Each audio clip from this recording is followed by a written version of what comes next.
Shalom Bapak Ibu, apa kabar hari ini? Luar biasa, amin. Merdeka. Saya mengundang kita semua bangkit berdiri. Oke, dengan sikap hormat kita akan menyanyikan lagu Indonesia Raya. Bisa ya begini Bapak Ibu? Apa mau begini? Oh ya, oh gini, oke. Yuk sikap hormat semuanya. Boleh ditampilkan?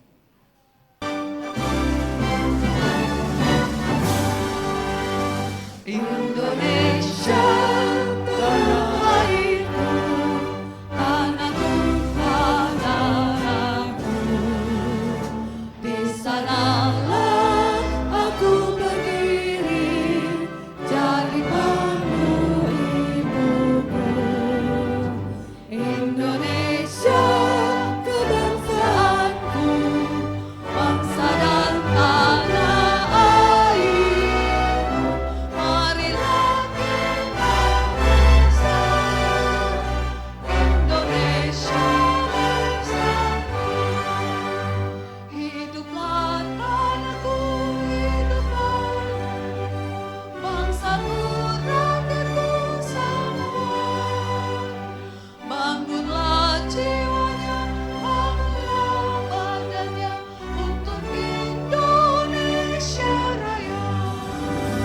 Indonesia Raya, merdeka, anak muda, Indonesia Raya, merdeka, Indonesia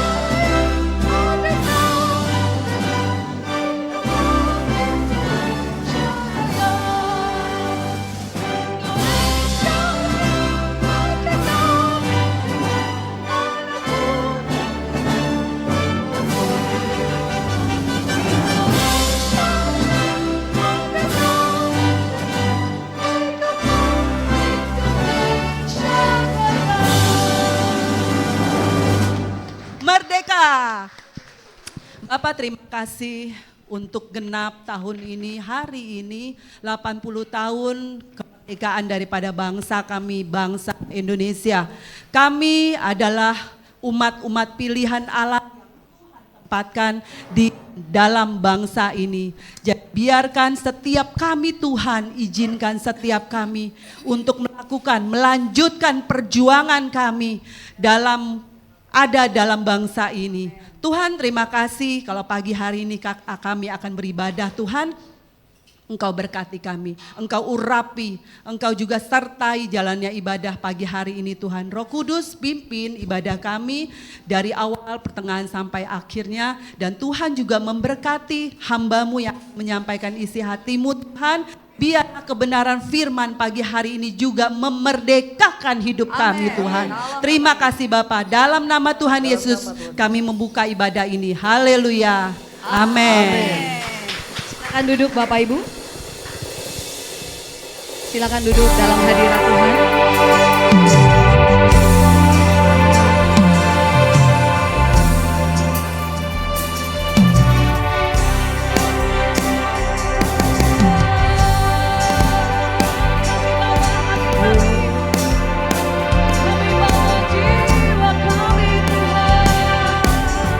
Mari bersama-sama.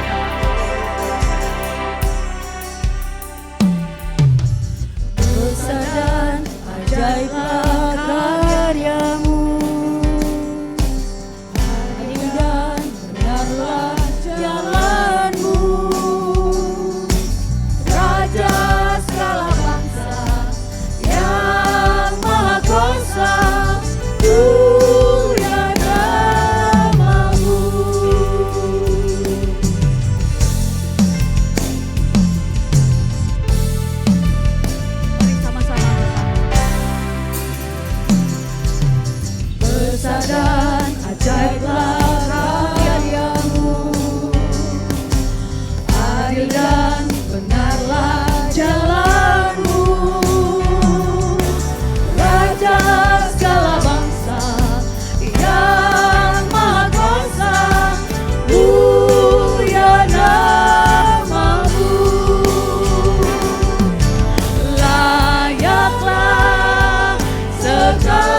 berdiri, katakan. Layaklah segala bangsa sujud kepadamu. Sebab Kau Allah yang kudus, layak layaklah segala bangsa sujud kepadamu. Sebab Kau Allah yang kudus. Mari angkat kedua tanganmu, katakan layaklah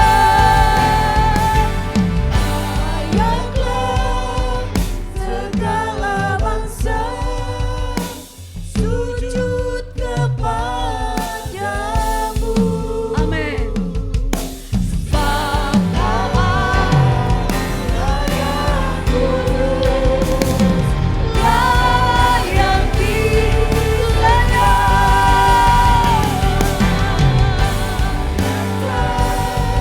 segala bangsa sujud kepadamu. Sebab Kau Allah yang kudus, layak disembah. Sebab Kau Allah yang kudus, sebab Kau Allah yang kudus, layak disembah. Sebab Kau Allah yang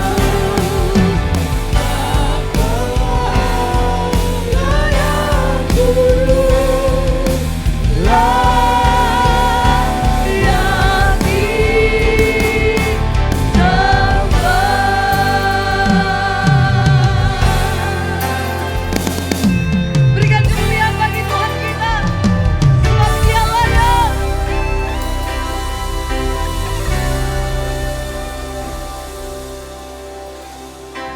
Makasih.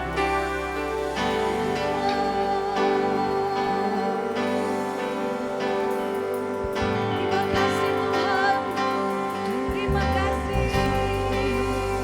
Segala pujian bagimu, segenap nafas muliakanmu. Surga bumi kan berseru, kuduslah Tuhan nama-Nya. Segala pujian bagimu. Amin. Segenap nafas muliakanmu. Surga bumi kan berseru, kuduslah Tuhan.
Hempas kemerdekaan.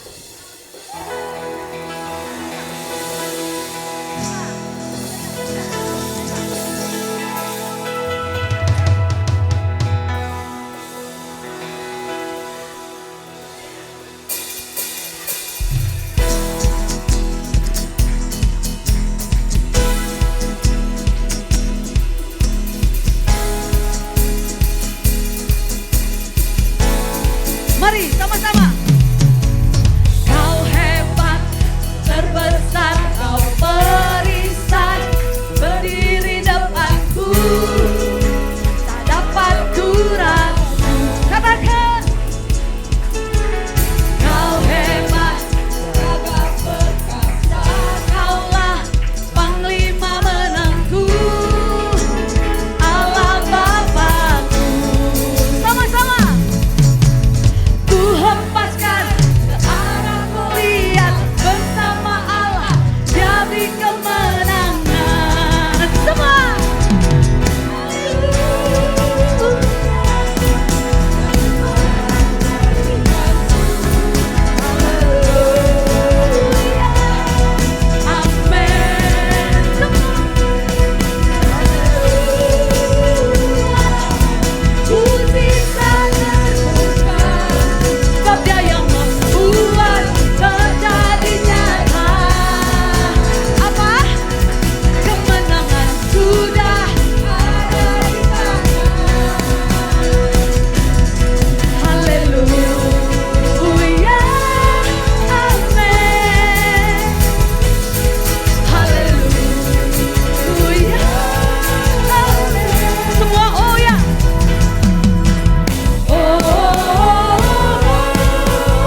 berkuasa, surga bumi nyatakan. Ku angkat tanganku, Kau hebat, Allah yang perkasa, berkuasa selamanya.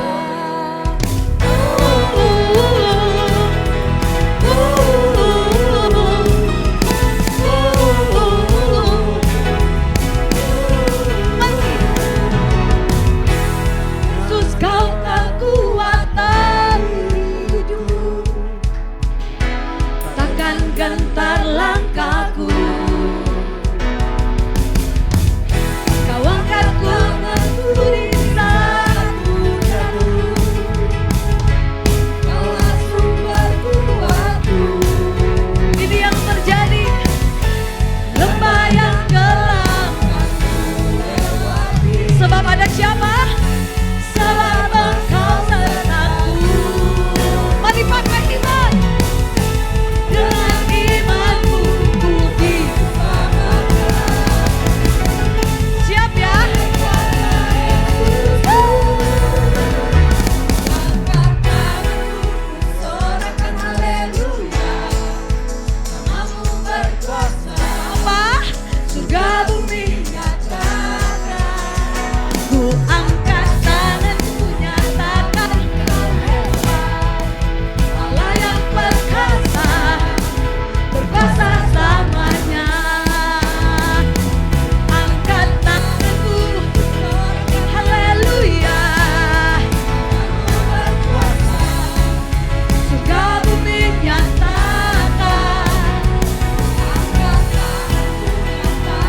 Kau hebat, berkuasa.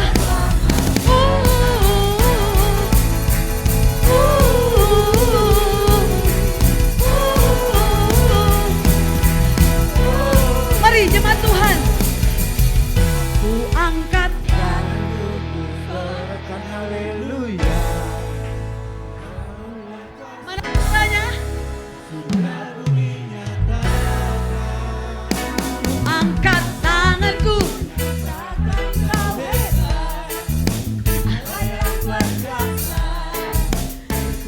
sekali lagi. Ku angkat tanganku, ku sorakan haleluya. Namamu berkuasa, surga bumi nyatakan. Nyatakan Kau hebat, Allah yang perkasa, berkuasa selamanya.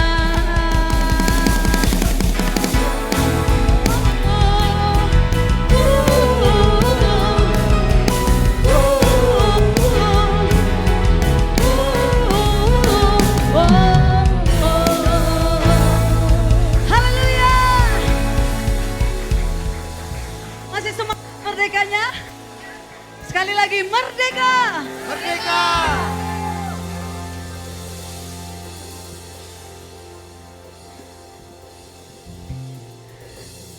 Haleluya. Kita berikan kemuliaan buat Tuhan kita sekali lagi. Kita berikan tepuk tangan kepada pemuji kita.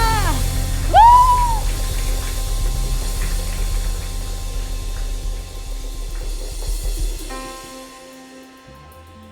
Sekali lagi tepuk tangan buat pemuji kita.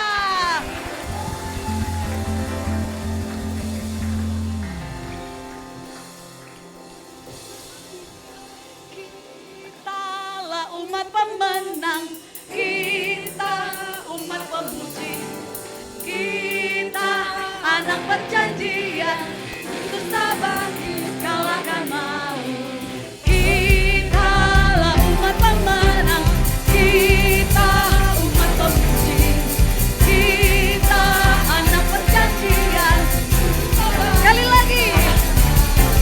Kitalah umat pemenang, kita umat pemuji, kita anak perjanjian. Yesus kabar kalahkan maut. Bagi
keturunanmu. Kamu ahli waris sorga loh. Duduk Bapak Ibu.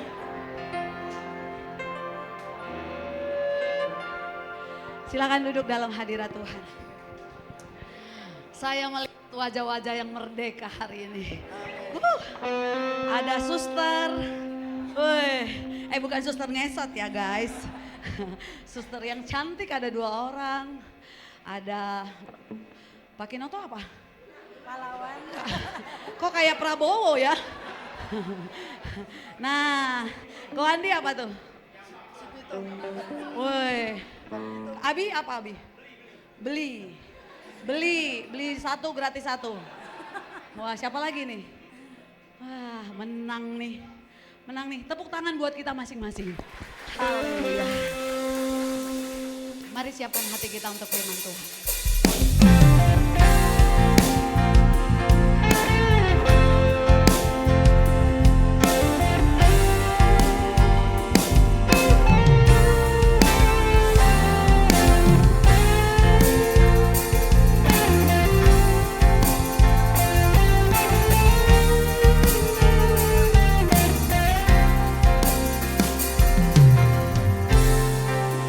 Begitu besar kasih-Mu Bapa, Kau berikan anak-Mu yang tunggal. Di saat aku percaya, kasih menyelamatkanku, bukan sebagai hakim dunia, tapi penyelamat yang berkorban. Untuk diriku Kau tebusku, kasih menyelamatkanku. Kasih-Nya yang mengubah hidupku, ingat kasih-Nya yang selalu ada. Kasih Yesus, kasih Yesus bagiku.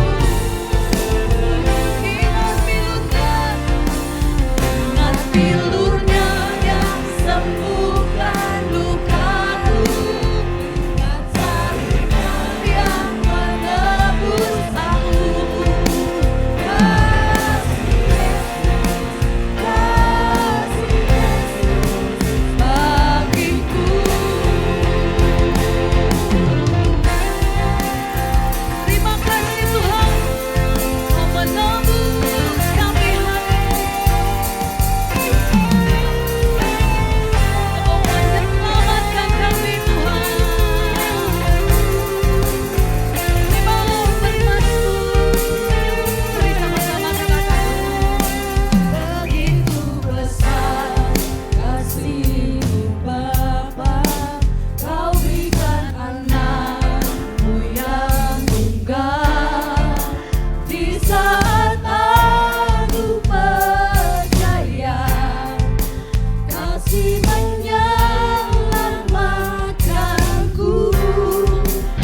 pagi hari ini di tanggal 17 Agustus 2000. Ya Tuhan, kami ucap syukur atas kemerdekaan yang Tuhan telah berikan bagi negeri kami. Kami ucap syukur juga Tuhan telah merdekakan kami dari dosa, menebus kami, memberikan kami masa depan yang penuh harapan. Kami mau pakai kemerdekaan yang Tuhan berikan bagi negeri kami, membangun negeri kami. Kami mau mempergunakan kemerdekaan yang Tuhan telah berikan dalam hidup kami, memperluas kerajaan Tuhan di negeri ini. Terima kasih ya Tuhan. Saatnya kami mau dengar pesan-Mu bagi kami, berbicaralah bagi setiap kami. Hamba-Mu, apa yang hamba-Mu telah persiapkan, Tuhan sampaikan lebih dari yang dipersiapkan, sehingga setiap kami boleh menerima pesan Tuhan, apa yang Tuhan ingin sampaikan bagi kami pribadi lepas pribadi. Pengurapan-Mu turun atas kami semua. Hamba-Mu menyampaikan, dengar, pengurapan Tuhan turun bagi kami semua. Dalam nama Tuhan Yesus, kami persilakan Roh Kudus bekerja seluas-luasnya. Haleluya. Amin.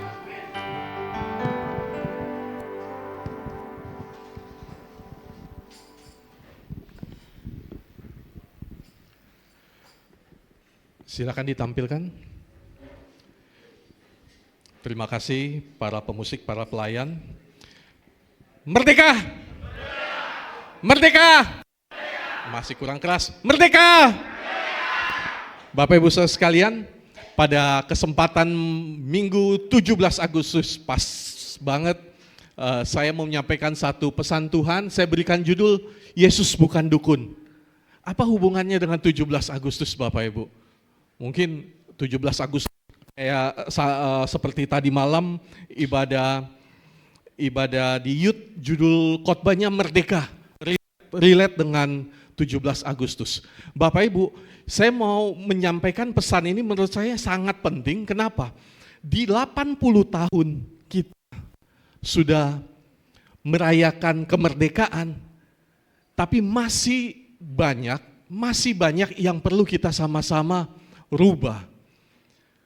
Bagi orang Kristen, bagi orang percaya, sudah begitu lama kita bergereja, sudah begitu lama kita mengenal Tuhan, tetapi masih ada hal yang saya rasa hal-hal mendasar yang kita kadang kecolongan. Bapak Ibu, saya beri judul, Yesus bukan dukun, salib bukan jimat, Roh Kudus bukan lampu Aladin, kemudian gereja bukan tempat pesugihan.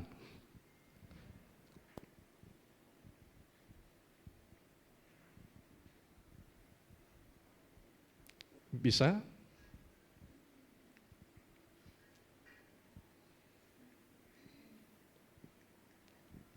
Ini pakai punya saya atau langsung dari sana? Sorry.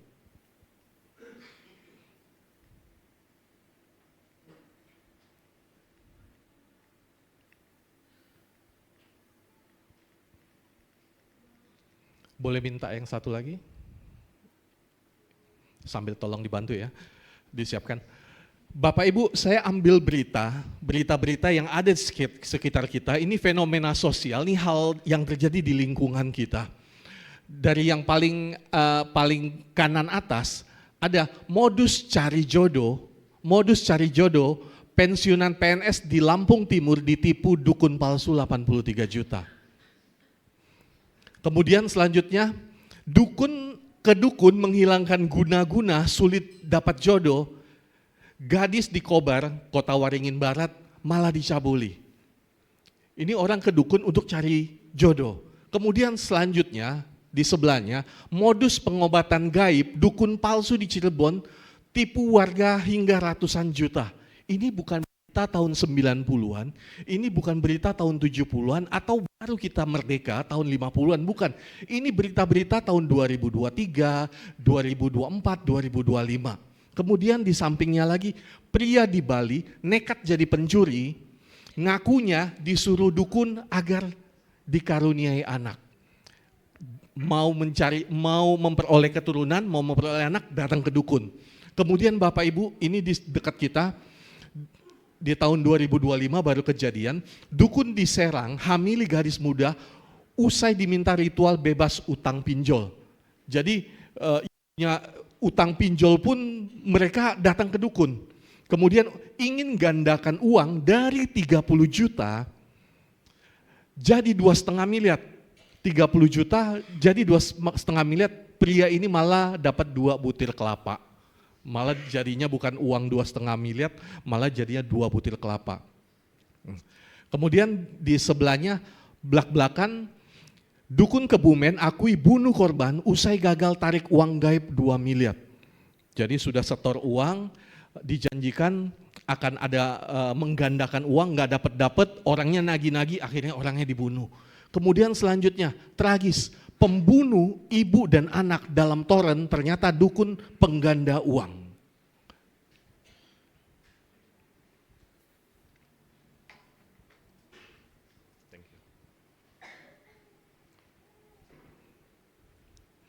Oke, Bapak Ibu, di 80 tahun kita merdeka, rupanya di sekitar kita, masyarakat nggak jauh dari kita, dan mungkin saya berharap enggak gitu. Saya berharap enggak. Mungkin umat gereja, umat Kristen, ada yang masih berpikir untuk ke dukun ketika menghadapi masalah. Tadi masalah kesehatan, masalah keuangan, menggandakan uang, memperoleh keturunan, mencari jodoh, mungkin anaknya mau ujian, anaknya mau masuk perguruan tinggi, ke dukun.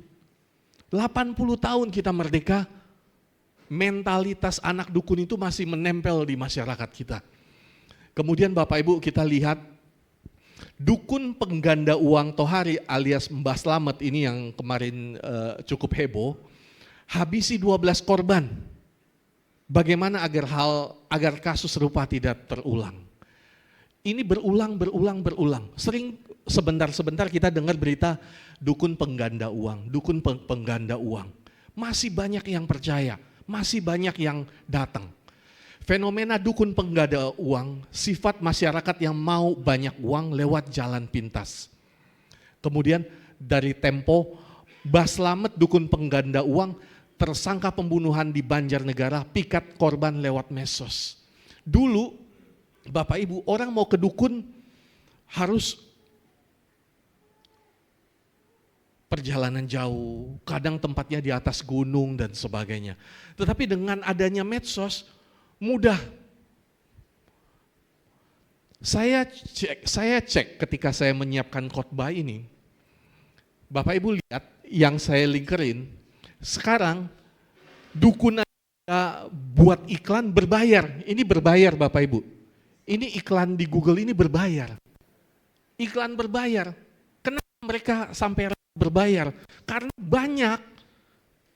banyak konsumennya, banyak yang datang. Makanya mereka sampai bisa berbayar, memasang iklan berbayar. Saya juga cek juga, mungkin kalau dukun-dukun itu jauh lah, di pedalaman, di Kalimantan, di Sumatera, di Sulawesi, di Jawa yang pedalaman. Enggak Bapak Ibu, di sekitar kita, ini saya cek, di sekitar Serpong sendiri banyak kita temukan. Banyak. Saya tuh cuma kasih keywordnya, dukun sakti, muncul di sekitar kita, jaraknya nggak jauh-jauh Bapak Ibu.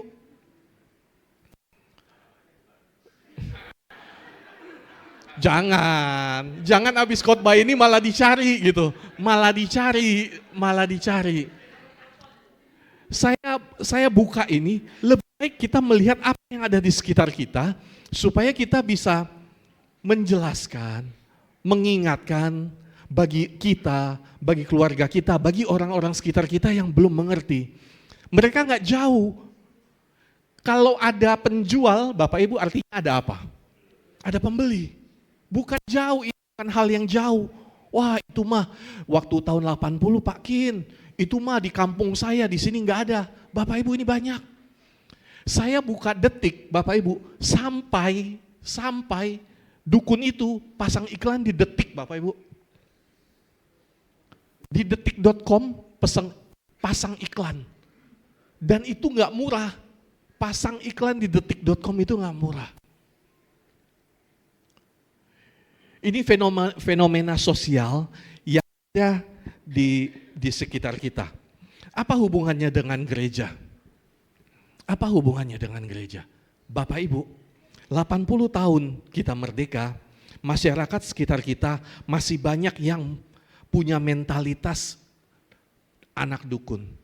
Tapi Bapak Ibu, kita juga perlu bercermin, kita juga perlu berpikir apakah kita ke gereja juga membawa mental seperti mau pergi ke dukun. Apa mentalitas anak dukun? Yang dukun kan namanya anak dukun ya Bapak Ibu ya. Yang suka nyari Tuhan namanya anak dukun. Yang mentalitas anak dukun itu apa? Dari berita-berita yang tadi kita baca. Yang pertama maunya jalan pintas. Maunya jalan pintas. 30 juta tadi mau jadi 2,5 miliar. Nggak mau kerja keras, nggak mau kerja, maunya 1 tahun, 3 bulan, 6 bulan, taruh 30 juta, nanti lagi datang ke dukun dapat 2,5 miliar. Maunya jalan pintas. Maunya jalan pintas. Terus yang kedua transaksional. Transaksional. Coba Bapak Ibu kita renungkan. Apakah kita ke gereja membawa mentalitas seperti anak dukun? Transaksional. Orang ke dukun bawa sesajen. Asal saya rajin bawa sesajen, setahun 2 kali usaha saya pasti lancar. Asal saya nggak bolos absen ke dukun, semua akan lancar-lancar. Kalau saya ngasih ke dukun uang, semua akan lancar. Saya akan diberkati, usaha saya akan makin maju. Kemudian yang ketiga, mentalitas anak dukun. Tidak tahu bersyukur. Selalu kurang. Yang tadi bawa 30 juta mau jadi 2,5 miliar, artinya dia punya uang 30 juta. Nggak tahu bersyukur. Banyak orang mungkin yang nggak punya uang sebanyak itu. Ada yang mau usahanya ramai ke dukun. Nggak tahu bersyukur, banyak orang yang mungkin nggak bisa buka usaha. Anaknya bandel ke dukun. Nggak tahu bersyukur, banyak orang yang mungkin berjuang untuk mendapatkan anak. Nggak tahu bersyukur. Usahanya udah berjalan, lihat tetangganya depan toko lebih ramai ke dukun. Tokonya udah rame, lebih rame dari depan, ke dukun lagi supaya lebih rame.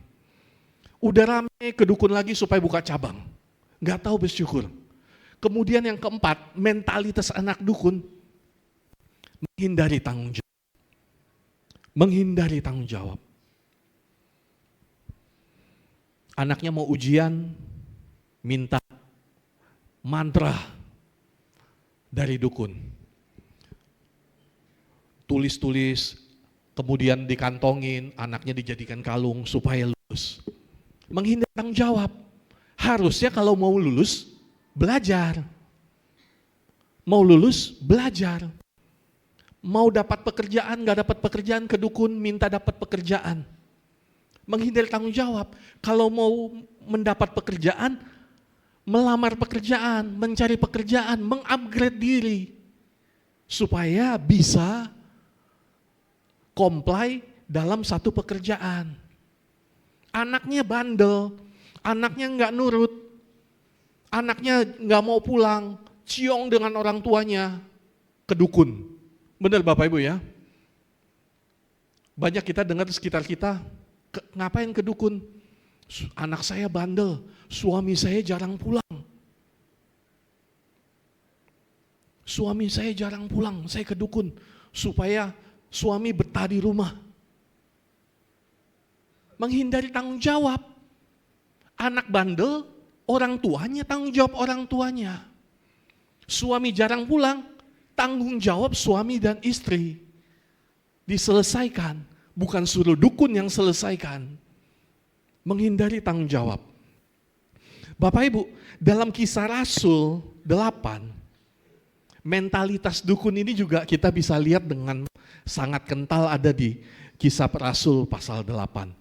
Jadi bukan hanya di luar gereja, dalam Kisah Rasul 8 kita bisa lihat satu orang, saya bacakan buat kita semua, Bapak Ibu perhatikan, mungkin ada yang sudah tahu cerita ini, tetapi saya bacakan supaya kita pelan-pelan ikuti cerita ini. Kisah Rasul 8 ayat 9.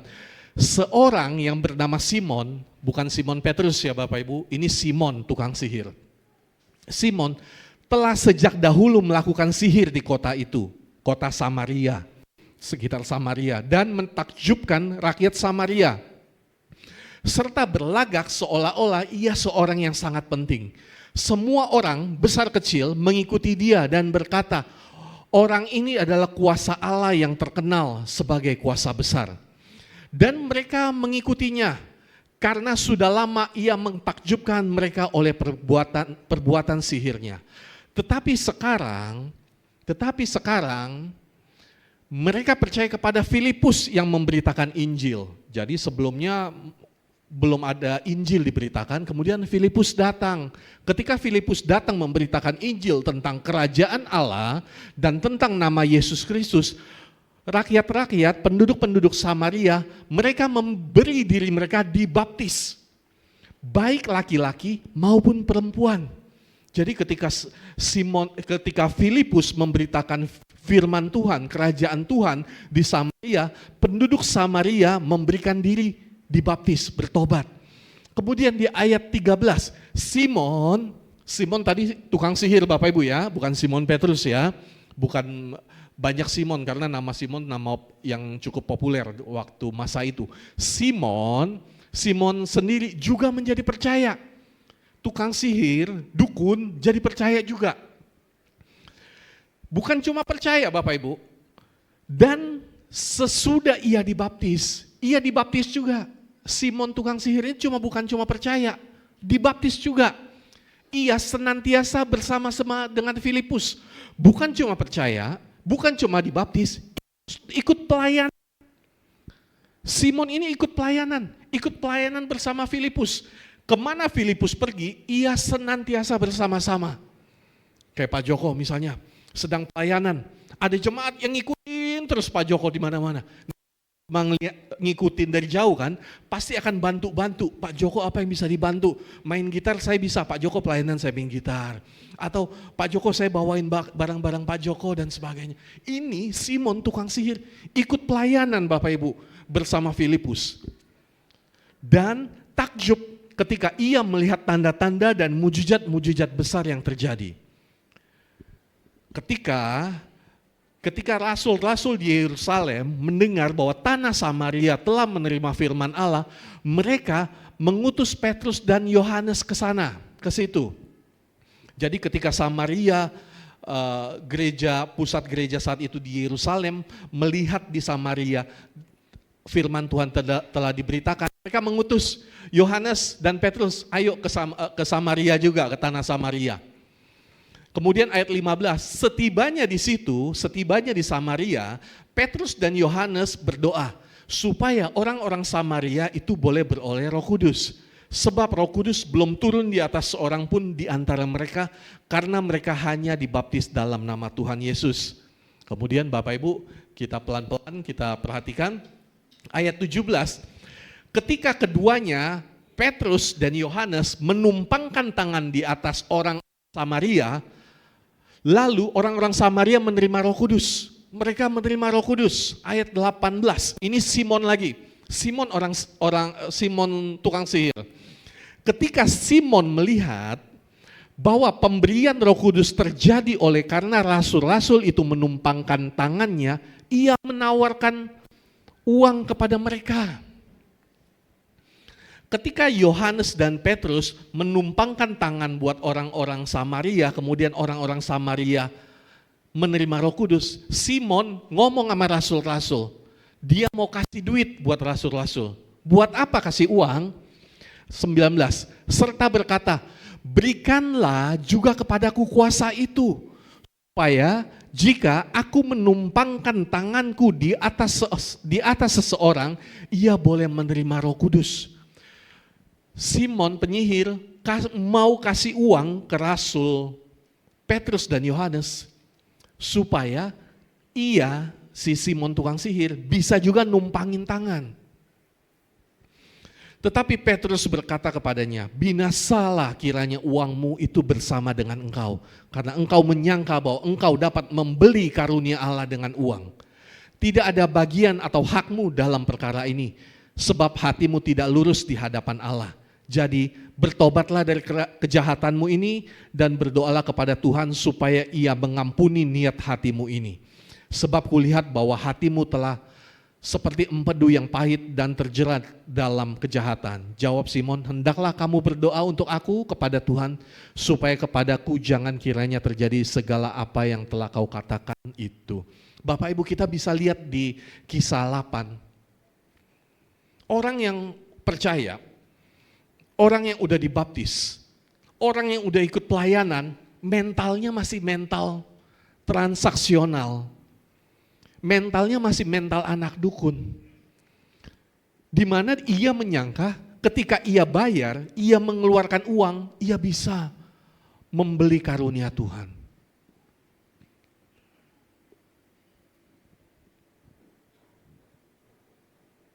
Ketika ia berkorban, ia bisa memperoleh karunia Tuhan.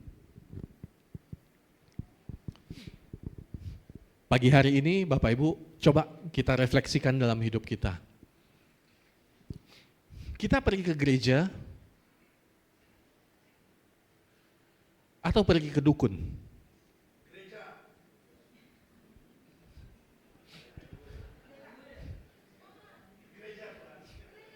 Kita pergi ke gereja atau ke dukun rohani? Orang yang pergi ke dukun cari jalan pintas kalau ada masalah. Tapi kalau orang ke gereja, cari Tuhan dengan kehendaknya. Ketika kita punya masalah, kita cari jalan pintas.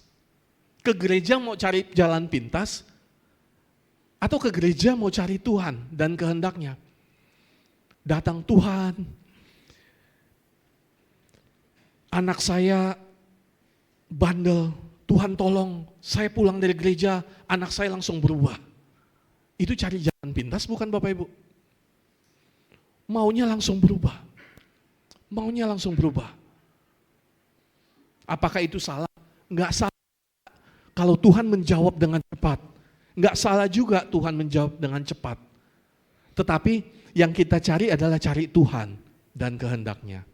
Bapak Ibu, ke gereja itu sebenarnya bukan soal kita. Bapak Ibu, ke gereja itu sebenarnya bukan soal kita. Tapi ke gereja itu adalah penyembahan kita kepada Tuhan. Tentang Tuhan, bukan soal tentang kita. Kemudian yang kedua Bapak Ibu, kalau orang pergi ke dukun maunya hasilnya cepat. Hasilnya cepat. Mau cepat kaya, mau cepat terkenal, mau cepat bisa. Tapi kalau orang ke gereja itu pembentukan karakter. Bagaimana berkumpul, berkelompok sel, berrelasi yang akan membentuk karakter.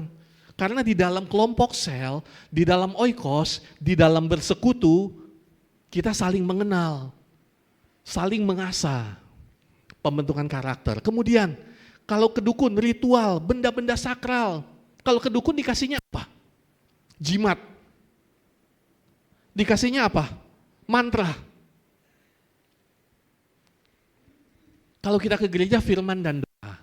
Bapak Ibu, jangan sampai kita ke gereja tapi hati kita berpaku pada benda-benda sakral dan ritual. Kalau saya nggak diolesi minyak, saya nggak mau pulang. Yang berkuasa Tuhannya atau minyaknya? Kalau saya sakit demam ya, ambil minyak urapan, saya urapin langsung sembuh loh. Kalau kayak gitu yang punya kuasa Tuhannya atau minyaknya? Kalau rumah saya nggak ada salib, malam-malam kayaknya ada yang ketok-ketok. Pintu bunyi-bunyi kalau malam. Bapak Ibu, kita berpaku pada firman dan doa, bukan pada ritual dan benda-benda sakral. Minyak salah? Enggak juga. Tapi itu sarana, itu sarana. Minyak urapan, anggur, roti, segala macam, jubah, ada yang lempar jubah, ada tumbang dan sebagainya. Itu cuma sarana-sarana, tetapi pemilik kuasanya Tuhan. Kemudian pergi ke dukun itu kepuasan pribadi, saya. Seperti tadi saya sampaikan, ke gereja ini bukan tentang saya, tapi tentang memuliakan Tuhan. Kalau kita datang ke gereja cuma untuk kita, jangan-jangan mentalitas kita masih mentalitas anak dukun, Bapak Ibu. Kita ke gereja bukan untuk memuliakan Tuhan, kita ke gereja bukan soal Tuhan, tapi soal kita. Apa bedanya dengan orang yang ke Gunung Kawi, dengan orang yang ke Gunung Tengger, ke mana lagi? Ke Banten.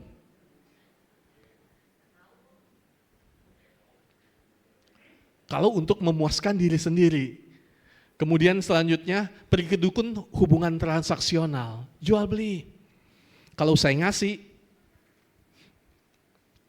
saya mendapatkan. Tapi kalau ke gereja, relasi pribadi. Bapak Ibu periksa lagi, kita punya mentalitas transaksional enggak dengan Tuhan?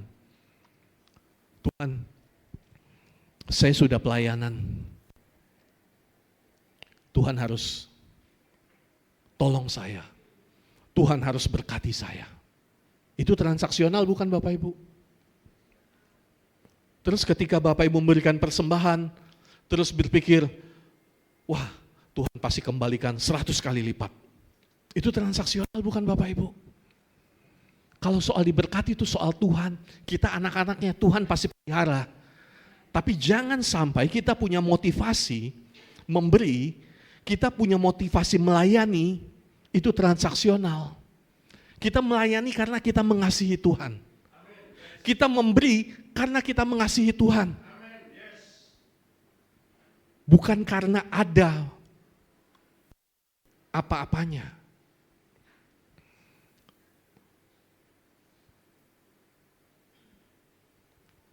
Saya kalau persembahan 100.000, kalau Tuhan kasih 20 kali lipat jadi 2 juta. Kalau 20 juta, seminggu 4 kali kebaktian 80 juta saya dapat.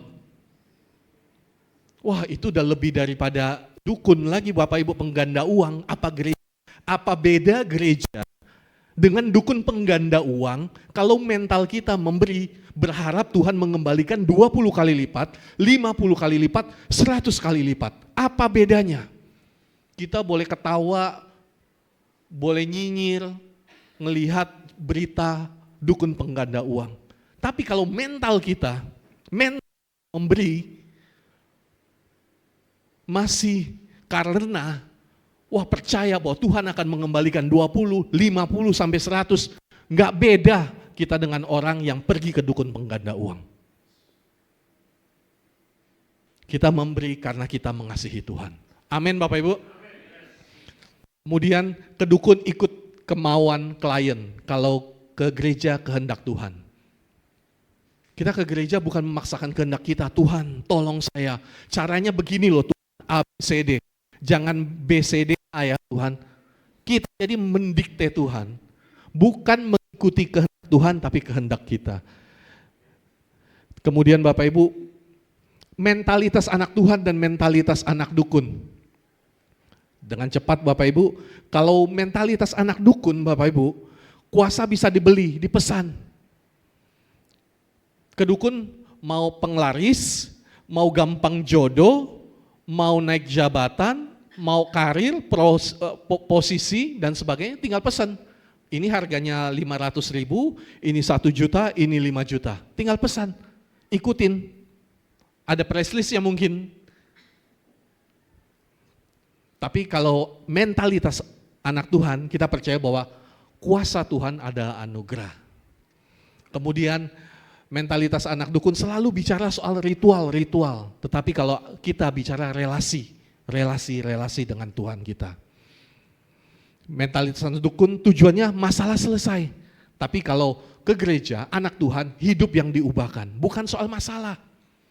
Masalah boleh tetap ada. Tapi kita diberikan kekuatan. Hidup kita diubahkan. Bukan masalahnya yang hilang, tetapi kitanya diubahkan. Kemudian kalau mentalitas anak dukun hindari penderitaan, gak mau menderita sedikit ke dukun. Tetapi kalau anak Tuhan siap memikul salib. Kemudian mentalitas anak dukun ukuran keberhasilan, ukuran hasil dari cepatnya jawaban. Kalau mentalitas anak Tuhan, ukuran iman dari kesetiaan, bagaimana kita setia. Bapak Ibu, saya mau lanjut dengan prinsip-prinsip rohani anak Tuhan. Tadi kita udah lihat bagaimana mentalitas anak dukun. Sekarang kita mau melihat, kita mau belajar bagaimana prinsip-prinsip apa yang harus ada dalam hidup kita ketika kita berjemaat, ketika kita bergereja, ketika kita mengiring Tuhan dalam kehidupan kita. Supaya kita tidak terjebak dalam mentalitas klinik, mentalitas anak dukun. Yang pertama Bapak Ibu, kita harus sadari, kita harus pahami bahwa iman adalah relasi, bukan transaksi. Iman kita kepada Tuhan adalah relasi, bukan transaksi. Ada contoh yang sangat bagus dari Sadrak, Mesak, dan Abednego. Saya percaya kita tahu semua, dalam Daniel 3 ayat 1-18, ceritanya Raja Nebukadnezar bikin patung emas. Terus seluruh rakyat di bawah kekuasaan Nebukadnezar ketika seruling, kecapi, sangkakala dinyanyikan, semua harus nyembah. Termasuk Sadrak, Mesak, dan Abednego, Yehuda, Israel yang di bawah kekuasaan Nebukadnezar harus menyembah. Tapi Bapak Ibu, Sadrak, Mesak, Abednego orang percaya. Dia tahu bahwa gak boleh menyembah patung selain Tuhan. Gak boleh menyembah apapun selain Tuhan. Dia enggak ikut menyembah. Nebukadnezar bilang, mengeluarkan titah, kalau yang enggak mau menyembah akan dihukum, dimasukkan dapur perapian. Kita lihat satu statement yang luar biasa dari Sadrak, Mesak, Abednego dalam Daniel 3 ayat 18. Dari 17 ke 18, jika Allah yang kami puja sanggup melepaskan kami, ini dia sudah ditangkap, mau dilemparkan ke dapur perapian, maka ia akan melepaskan kami dari perapian yang menyala-nyala itu dan dari tanganmu ya Raja. Tetapi seandainya tidak, hendaklah tuanku mengetahui ya Raja, bahwa kami tidak akan memuja dewa tuanku dan tidak akan menyembah patung emas yang tuanku dirikan itu. Tetapi seandainya tidak, Sadrak, Mesak, Abednego nggak ngomong, sekarang Tuhan harus lepaskan kami. Karena sudah bertahun-tahun, sudah berpuluh-puluh tahun, dari kami kecil, kami nggak pernah jauh dari Tuhan. Nggak pernah bolos kebaktian, selalu pelayanan, memberikan persembahan, ikut retret, ikut komsel, pelayanan, sampai 3 pelayanan, ke gereja, pagi, siang, malam, ikut kebaktian youth, ikut kebaktian remaja, ikut sekolah minggu, ikut umum. Tuhan harus lepaskan. Enggak Bapak Ibu, imannya bukan transaksional. Kalau kita berhubungan dengan Tuhan, masih dengan mental seperti itu, Tuhan harus tolong. Kalau nggak tolong, minggu depan saya nggak ke gereja. Kalau nggak tolong, saya nggak yakin Tuhan itu ada. Kalau nggak tolong, kayak Tuhan nggak sayang sama saya. Sayangnya cuma Pak Joko, Pak Cecing, Pak Kinoto. Nggak sayang sama saya. Sayang dengan ketua oikos saya, nggak sayang sama saya. Saya nggak mau ke gereja lagi. Bapak Ibu kalau punya mental seperti itu, kita masih punya mental transaksional. Negara kita sudah merdeka 80 tahun, kita sudah bergereja begitu lama. Kita harus punya mental yang bertumbuh. Mungkin waktu kita pertama kali kenal Tuhan, kita mengenal Tuhan karena disembuhkan, memperoleh mujizat. Enggak masalah, Tuhan memanggil kita dengan berbagai cara. Tetapi dalam perjalanan iman kita, iman itu relasi bukan transaksi Bapak Ibu. Kalau enggak seperti itu, suatu saat Tuhan izinkan doa kita enggak dijawab, gugur semua iman kita. Kalau iman kita, iman transaksional, suatu saat Tuhan izinkan apa yang kita harapkan, apa yang kita doakan, apa yang kita inginkan, Tuhan izinkan tidak dijawab, bisa gugur iman kita. Bisa gampang kita berpindah keyakinan. Bisa dengan mudah kita meninggalkan Tuhan. Kalau iman kita iman transaksional. Iman berarti kita tetap percaya kepada Tuhan. Bahkan ketika Dia tidak melakukan apa yang kita minta. Iman berarti kita tetap percaya kepada Tuhan. Bahkan ketika Dia tidak melakukan apa yang kita minta. Karena Tuhan itu Tuan, bukan pelayan. Dia nggak harus melakukan apa yang kita minta. Karena Tuhan itu Tuan, bukan pelayan kita. Jangan sampai salah. Yang pelayan itu kita, Tuhan itu Tuan. Jangan dibalik, kita ini Tuan, Tuhan itu pelayan. Yang kedua, kuasa Tuhan tidak bisa dimanipulasi. Dalam cerita tadi, Kisah Rasul, kita melihat bagaimana Simon tukang sihir mau membeli kuasa Tuhan dengan menawarkan uang. Kuasa Tuhan itu nggak bisa dimanipulasi Bapak Ibu. Nggak bisa dimanipulasi.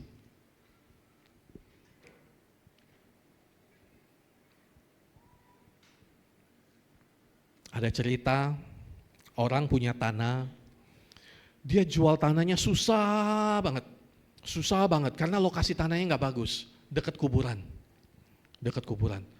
Suatu saat dia ke pendeta, dia dengar temannya cerita bahwa pendeta ini jago.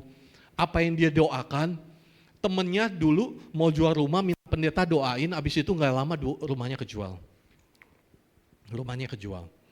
Dia datang ke pendeta, Pak Pendeta tolong doakan rumah saya, tanah saya yang udah lama banget nggak jual. Saya mau jual, kemudian mau bagi-bagi dengan saudara-saudara saya, karena itu tanah warisan. Dia mau jual. Dia bawa ke pendetanya, ini Pak Pendeta, persembahan buat Pak Pendeta, ini DP. Dia kasih 3 juta. Nanti kalau tanahnya udah Pak Pendeta doakan, terus terjual, nanti saya kasih lagi. Salah nggak sih? Kayak gitu? Kok takut jawabnya? Takut dijebak ya? Salah nggak sih? Nggak salah ya? Itu manipulasi Tuhan nggak sih, minta Tuhan? Kalau ini tanah kan nggak bisa dijual Tuhan. Kalau Tuhan jual nanti saya kasih uang deh.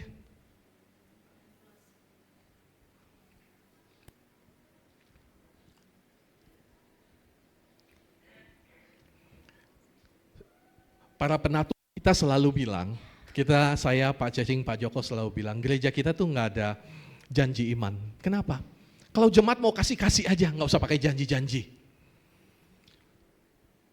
Jadi kalau mau memberi aja, nggak perlu janji-janji. Tuhan